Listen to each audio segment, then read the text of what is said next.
that's fantastic.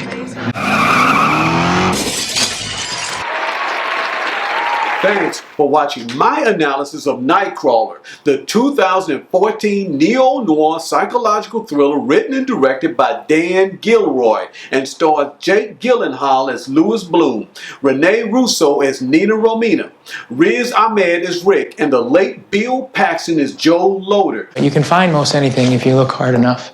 Louis Bloom lives in a small one-room apartment in Los Angeles, California. He has no marketable skills and no direction on where he wants to go in life. In short, he's a hustler, but he also has ambition. You want something.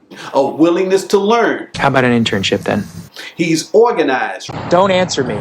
Resourceful. I'm on my computer all day. And he's fearless, all of which are good, but not good enough to make up for the fact that he doesn't have any bargaining power or leverage. In Los Angeles, hustlers like him are a dime a dozen. In life, keep out signs are everywhere, like the security guard who catches Lou stealing chain link fencing from a restricted area. And then there's the scrap metal dealer. Lou wants a job at the scrap yard so badly that he's willing to work unreasonably long hours in exchange for low pay and even no pay in exchange for experience. How about an internship then? Despite these concessions, though, the scrap metal dealer is a man of moral principles. I'm not hiring a fucking thief. Even though he has no problem paying that thief below market value for scrap metal. In this scene, the scrap metal dealer is a gatekeeper of a human recycling plant, and people like Lou are bought dirt cheap. I'm not negotiating with you. Because they have no leverage or bargaining power or any place else they can go to be paid what they are worth. But unlike the stolen scrap metal that is at least worth something, Lou would bring zero value to the scrap yard as an employee. How about an internship then? In fact, he is a liability in that he has no work experience or marketable skills. And then there is freelance photographer Joe Loder. Fuck you.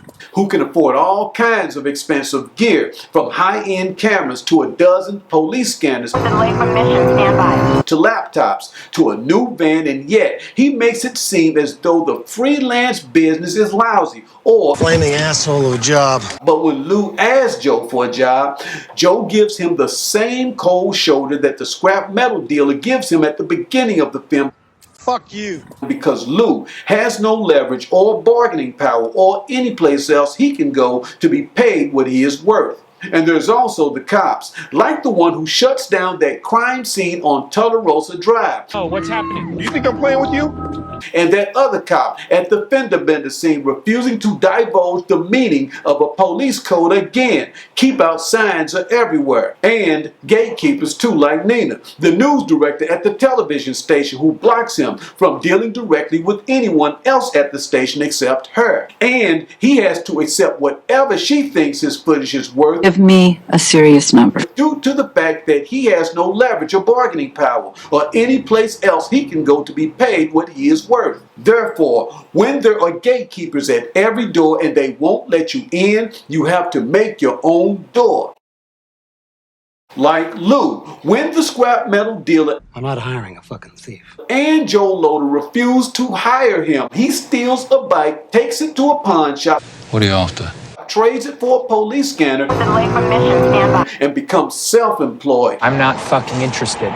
And when the police close off a house related to a shooting, and while one of those cops is in the backyard talking with the owners of the house, Lou uses the front door to let himself and his video camera into the house to film the bullet holes and their family pictures in the same context. Oh, that's fantastic. And as for the police refusing to give out their codes, he finds all of them easily on the internet. And then there's Nina, the program director and gatekeeper of the television station, and Lou, because he doesn't have any leverage, bargaining power, or any place else he can go to be paid what he is worth, she pays him what she thinks his footage is worth. Give me a serious number. Which happens to be far below market value, as the scrap metal dealer at the beginning of the film pays him far below market value, and as Lou, later in the film pays Rick, I could have gotten more, couldn't I? his assistant, far below market value, but Lou overcomes Nina, the gatekeeper, by developing his own relationships with the anchors, the director, the station manager, the president, and the owner of the television station. From here on, starting now. By taking risks,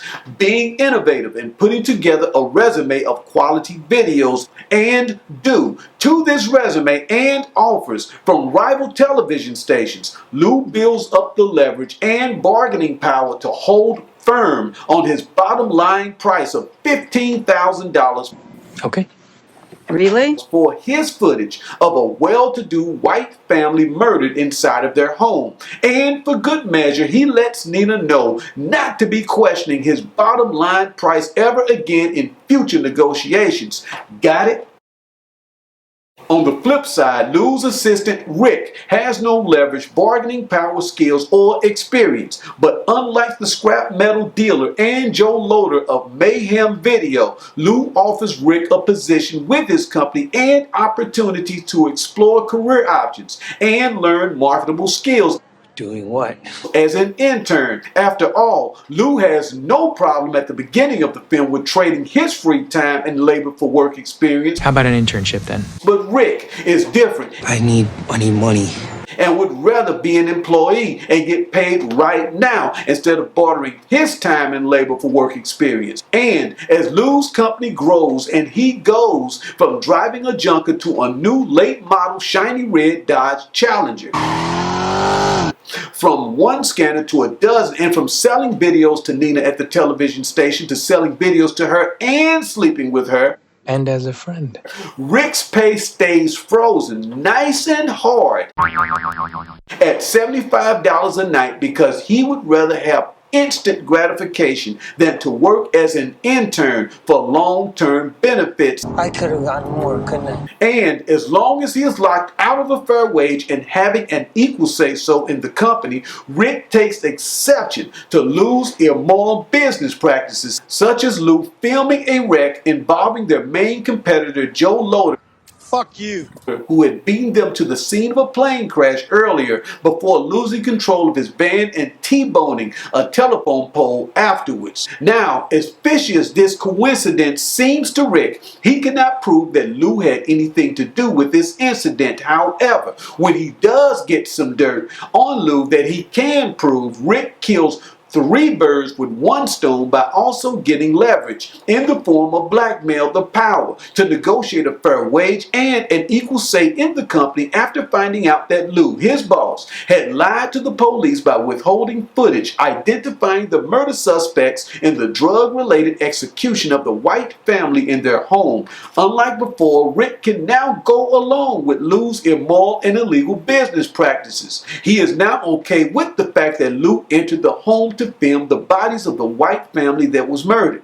He is now okay with Lou lying to police detectives by withholding the footage that showed who the murderers were. Rick is even okay with Lou following these killers to a restaurant, calling the police in order to film the ensuing confrontation, selling this footage to Nina and splitting the $50,000 reward. In fact, Rick has no trouble with Lou's unethical business practices any more than Nina has in Lou crossing the line to get her the most graphic and disturbing crime footage possible. Oh, that's fantastic. And even after she loses her leverage and bargaining power over Lou, she continues working with him because of all the hard work he puts into making himself an asset to the television station. But Rick, unlike Lou, doesn't have any real leverage because he is fearful, lazy, unmotivated, disorganized, and a poor decision maker with no marketable skills or interest from other freelance photographers. Why hire you?